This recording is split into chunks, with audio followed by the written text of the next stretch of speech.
चलिए आज का वीडियो में हम लोग डिस्कस करेंगे रेलवे डी ग्रुप का मैथ्स पार्ट 2। यानी आज का क्वेश्चन है कि 10 रुपया प्रति किलोग्राम की दर से 10 किलो चावल खरीदे जाते हैं। पहले शुरू से लेकर के यहाँ तक का काम समाप्त करते हैं। यानी 10 रुपये प्रति किलोग्राम की दर से 10 किलो चावल खरीदा जाता है। यानी चावल का क्वांटिटी कितना है? 10 किलो। और 1 किलो चावल का दाम कितना है? 10 रुपया। तो 10 किलो चावल का दाम कितना हो गया? 10 गुना 10 यानी 100 रुपया। ये 100 रुपया हो गया। ये कीमत को हम लोग सीपी लिखते हैं। अब आगे क्वेश्चन देखिए क्या कर रहा है। और 12 रुपये प्रति किलोग्राम की दर से 15 किलो चावल। अब चावल की क्वांटिटी फिर ये कितना हो गया? 15 किलोग्राम। अब 1 किलो चावल का दाम 12 रुपया, तो 15 किलो चावल का दाम कितना हो गया? 15 गुना 12 यानी 180। ये हो गया 180 रुपया। ये कैसे हुआ? तो 15 गुनी 12 को आप करके देख लीजिएगा।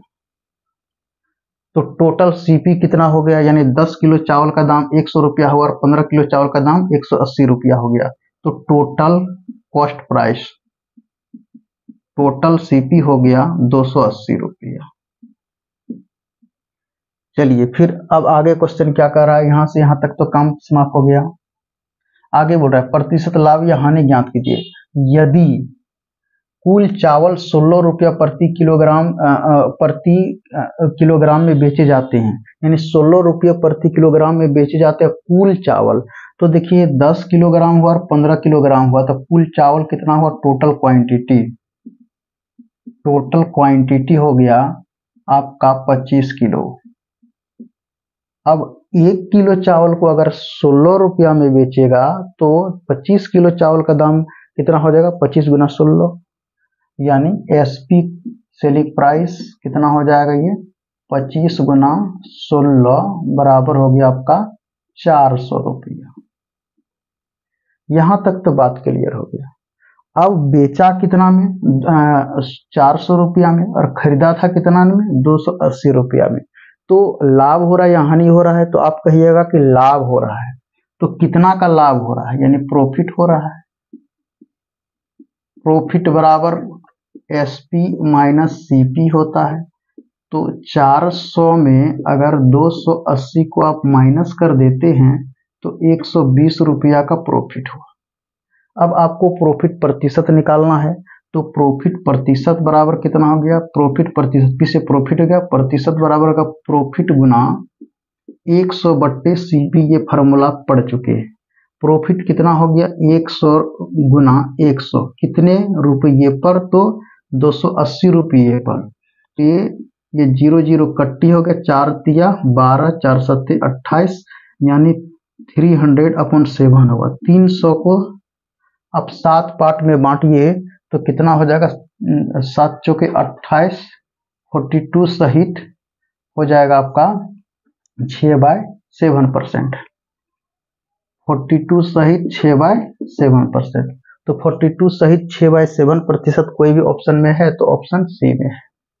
चलिए इस तरह से पहला नंबर का क्वेश्चन क्लियर हुआ। अब सेकंड नंबर क्वेश्चन क्या कर रहा है? सेकंड नंबर देखिए।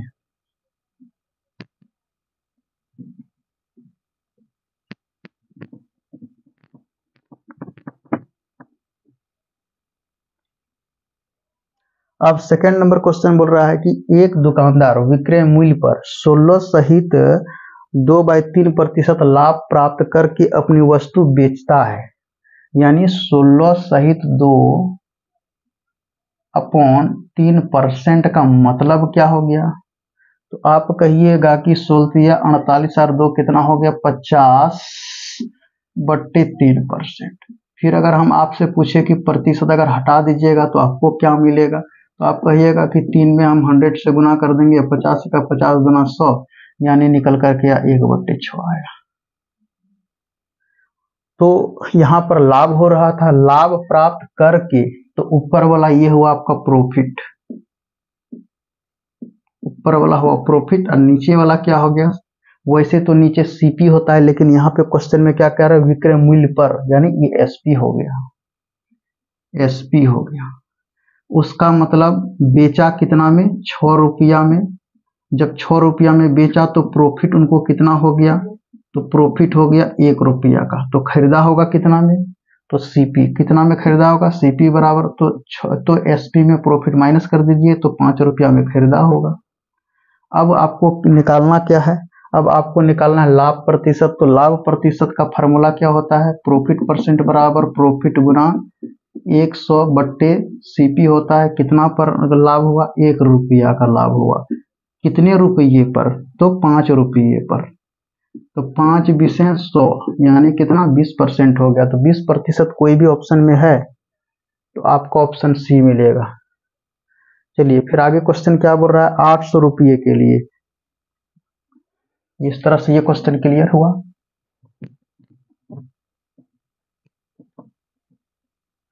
अब आगे क्वेश्चन बोल रहा है 800 रुपये के लिए एक वस्तु को बेचने पर एक व्यक्ति को इसकी बिक्री मूल्य का 20% का नुकसान होता है।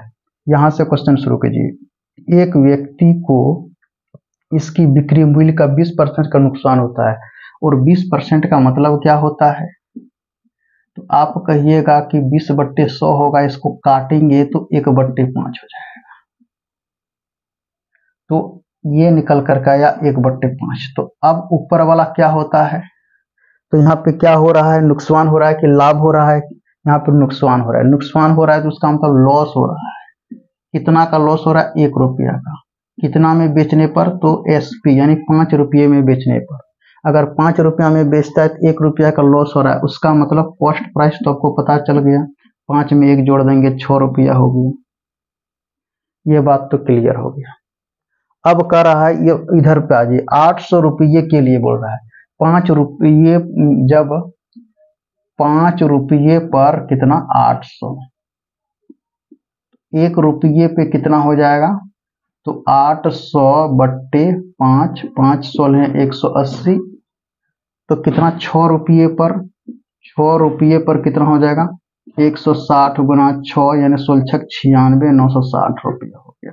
यानी ये सीपी निकल करके आ गया 960 रुपया। अब क्या कर रहा है कि 25% का लाभ हासिल, उसे अपनी लागत मूल्य पर 25% लाभ हासिल करने के लिए उसे कितना कीमत पर बेचना चाहिए। तो 960 रुपया का 25% कितना होगा लाभ, तो प्रतिशत 100 का होता है, 100 में 25 जोड़ दीजिए, 125 हो गया। यानी कितना हो गया 960 गुना 125/100। ये प्रतिशत का मतलब हुआ 0 0 कैंसिल आउट, 5 से काट दीजिए, 25 पंचे 125, 5 दूना 10, 2 से कट जाएगा, 48 दूना 96 गुना 25 हो गया। अगर 48 को 96 से गुना, 48 को 25 से गुना करेंगे तो 1200 रुपया हो जाएगा। यानी 1200 कोई भी ऑप्शन में है तो आप कहिएगा हाँ ऑप्शन डी पे। चलिए अब लास्ट क्वेश्चन बचा है। अब लास्ट क्वेश्चन क्या कर रहा है,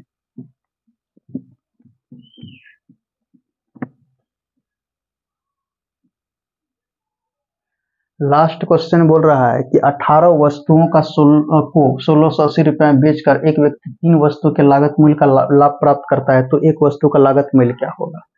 तो देखिए 18 वस्तुओं को 1680 रुपये में बेचकर एक व्यक्ति को 3 वस्तुओं के लागत मूल्य का लाभ प्राप्त होता है, तो प्रॉफिट प्रतिशत बराबर क्या होता है, तो प्रॉफिट बराबर आप पढ़े हैं कि एसपी माइनस सीपी हो गया। यहां तक तो बात क्लियर हो गया। अब देखिए ये क्या बोला, 18 वस्तुओं को 1680 रुपये में बेचकर, यानी 18 वस्तु बेचा, 18 वस्तु क्या क्या बेचा। जब 18 वस्तु बेचेगा तो खरीदा भी तो होगा 18 वस्तु, तो 18 वस्तु का सीपी हो गया 18 सीपी, ये हो गया 18 सीपी। चलिए यहां तो बात तो क्लियर हो गया। अब आगे बोल रहा है 3 वस्तुओं के लागत मूल्य का लाभ प्राप्त होता है, प्रॉफिट यानी 3 वस्तु मतलब सीपी, 3 वस्तुओं का लागत मिलकर 3 वस्तु का लागत मूल्य का लाभ प्राप्त करता है। लागत मूल्य मतलब सीपी कॉस्ट प्राइस। अब जो है कि अब आपको हल करना है, इसको इधर ले आइए, तो 3 और 18 कितना हो जाएगा 21 सीपी हो जाएगा ये, और इधर हो जाएगा 18 एसपी। तो अब हम इसको क्या लिख सकते हैं 18 सीपी, यानी 18 वस्तुओं को 1680 रुपया में बेचकर, तो यहाँ लिख सकते हैं 1680 रुपया, तो आप कहिएगा कि हाँ लिख सकते हैं। और 21 अट्ठे कितना हो जाएगा 168 कट गया, यानी सीपी कितना हो गया 80 रुपया, यानी एक वस्तु का कीमत कितना हो गया 80 रुपया। तो 80 कहीं कोई भी है तो ऑप्शन ए में। और यहाँ बोला था एक वस्तु का लागत मूल्य क्या होगा, तो एक वस्तु का लागत मूल्य 80 रुपया हो गया। आप कहिएगा कैसे, तो हम यूनाइटरी मेथड से निकालें। जैसे 21 सीपी बराबर अगर 21 सीपी बराबर अगर जो 1680 हो रहा है, यानी 21 सीपी बराबर 1680, 1680 तो एक सीपी बराबर तो 1680 डिवाइडेड बाई 21, यानी ये, यानी जो कट के आया यानी कितना आया 80 हो गया। तो कॉस्ट प्राइस एक वस्तु का कीमत कितना हो गया 80 रुपया हो गया।